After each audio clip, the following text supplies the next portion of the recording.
مدینہ منورہ میں روضہ اقدس سے حضور اکرم صلی اللہ علیہ وسلم کے جسد مبارک کو چوری کرنے کی کوشش کا مشہور واقعہ بیان کیا جاتا ہے. کیا یہ واقعہ تاریخی طور پر صحیح اور مستند ہے؟ صحیح اور مستند ہے. عیسائیوں نے نبی کریم صلی اللہ علیہ وسلم کے جسم مبارک کو آپ کی قبر مبارک سے نکال کر لے جانے کی ایک سازش کی تھی، اور ان کا پروگرام یہ تھا کہ جب جسم مبارک نکال کے لے جائیں گے تو اس کے بعد پھر یہ مطالبہ کریں گے کہ اگر تمہارے نبی واقعی اللہ کے نبی تھے تو ان کا جسم مبارک موجود ہوگا. قبر کھود کر کے دیکھو، اور جب قبر مبارک کھول کر کے دیکھی جائے گی تو آپ کا جسم مبارک نہیں ہوگا. تو یہ ہوگا کہ اگر یہ اللہ کے نبی ہوتے تو جیسے تھے ویسے ہی رہتے، اب تو ہے ہی نہیں. تو لوگوں کا ایمان متزلزل ہو جائے گا، اور اس طرح مسلمانوں کو ہم گمراہ کر سکیں گے، ایمان سے محروم کر سکیں گے. سلطان نور الدین زنگی رحمت اللہ علیہ مصر کے حاکم تھے.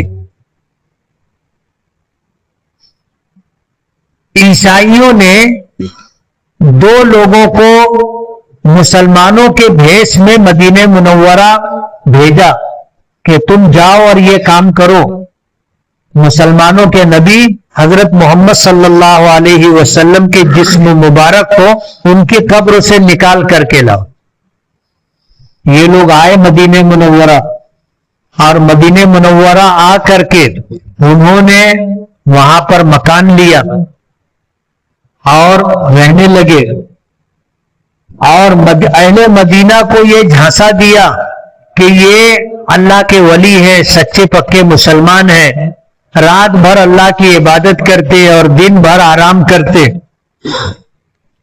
اور انہوں نے معمول یہ بنایا تھا کہ اہل مدینہ میں غریبوں کی مدد کرتے تھے اور مالداروں کو بھی ہدیہ اور بخشش دیا کرتے تھے. اس طرح ان کا معمول تھا. تو مدینے کے لوگ ان سے مانوس ہو گئے تھے، اور اہل مدینہ میں ان کی بڑی عزت احترام کا معاملہ تھا. جبکہ یہ لوگ روضہ مبارک کے قریب مکان لے کر کے رات میں کھدائی کرتے تھے اور مٹی نکال کے لے جا کر جنت البقیع میں ڈال دیتے تھے.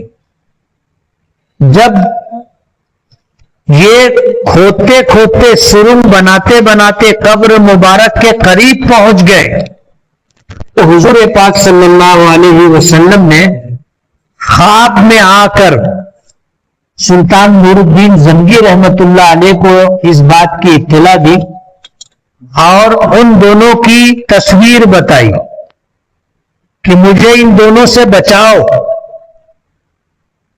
اور یہ خواب ایک دن دیکھا، پھر دوسرے دن دیکھا، پھر تیسرے دن دیکھا. سلطان نور الدین زنگی پریشان ہو گیا، کیا کریں. اس نے اس وقت کے قاضی، مفتیان کرام، علماء کرام کو بلایا، مشورہ کیا، اپنا خواب بتایا. تو جو قاضی وقت تھے انہوں نے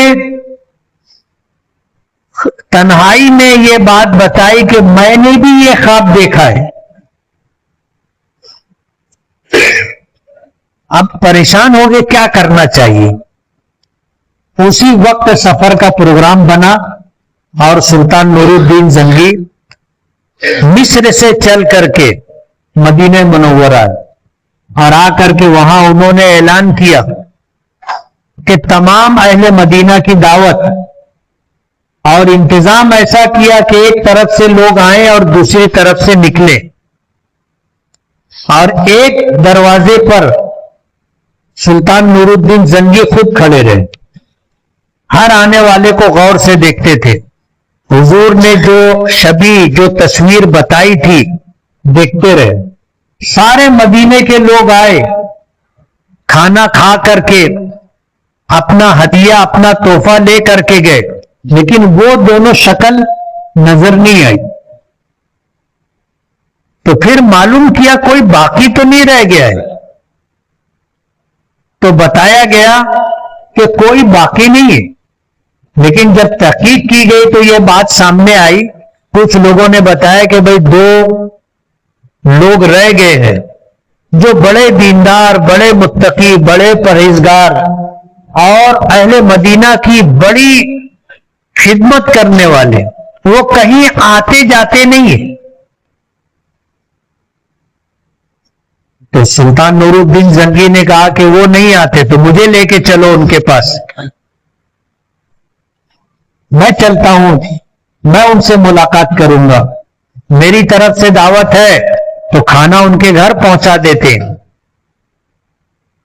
जब उनके ठिकाने पर गए तो वही दोनों निकले जिनकी छवि, जिनकी तस्वीर हुजूर पाक सल्लल्लाहु अलैहि वसल्लम ने बताई थी। हुक्म दिया दोनों को गिरफ्तार कर लिया जाए। अब बादशाह वक्त का हुक्म था, अहले मदीना परेशान हो गए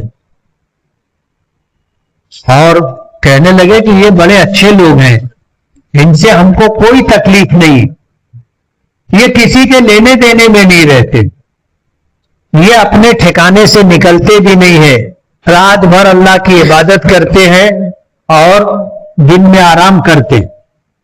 सुल्तान भी परेशान था कि क्या मसला क्या है। अल्लाह के रसूल सल्लल्लाहु अलैहि वसल्लम ने कहा है कि मुझे इनसे बचाओ, तो है क्या।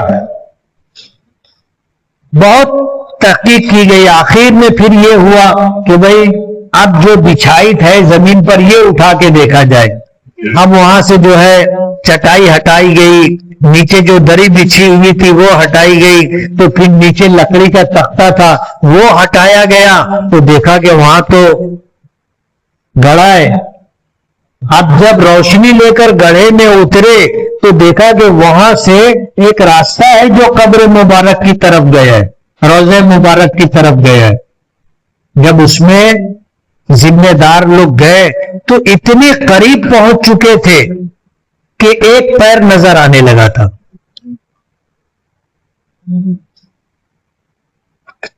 एक पैर नजर आने लगा था। अब उलमा को उतारा गया कि भाई देखो ये कदम किसका है। उन्होंने देखा और देखने के बाद बताया कि ये हजरत उमर रजी अल्लाह ताला अन्हु का कदम है। यानी जिस तरफ से वो लोग सुरुंग बना करके कब्र मुबारक, रोज़े मुबारक तक पहुंच रहे थे, वो मशरिक की तरफ से गए थे। तो उस तरफ जैसे हजरत हुजूर की कब्र है, हजरत अबू बकर की कब्र है, हजरत उमर की कब्र है, तो पहले हजरत उमर की कब्र, फिर हजरत अबू बकर की कब्र, फिर हुजूर की कब्र। तो वो हजरत उमर के जिस्म मुबारक तक पहुंच गए थे, पैर नजर आने लगा था। जब अहले मदीना को मालूम हुआ तो फिर ये हुआ कि भाई इन्होंने जो कुछ किया है इसकी क्या सजा है वो उन्होंने तय किया, उनको फांसी दे दी गई। तहकीक की गई तो मालूम किया गया कि इनको ईसाई बादशाहों ने बहुत ज्यादा मालो दौलत दे करके उनको इस साजिश के तहत मदीना भेजा था कि मुसलमानों के पैगंबर हजरत मोहम्मद सल्लल्लाहु अलैहि वसल्लम के जिस्म मुबारक को उनकी कब्र से निकाल करके लाओ। ये एक मुस्तनद वाक़या है। उसके बाद सुल्तान नूरुद्दीन जंगी रहमतुल्लाह अलैह ने कब्र मुबारक के चारों तरफ इतनी गहरी खुदाई की कि जमीन से पानी निकल आया और फिर शीशा पिघला करके वो चारों तरफ से उसको भर दिया गया ताकि आगे कोई नालायक शख्स, कोई कमीना शख्स इस तरह जमीन के अंदर से आपके कब्र मुबारक तक न पहुंच सके।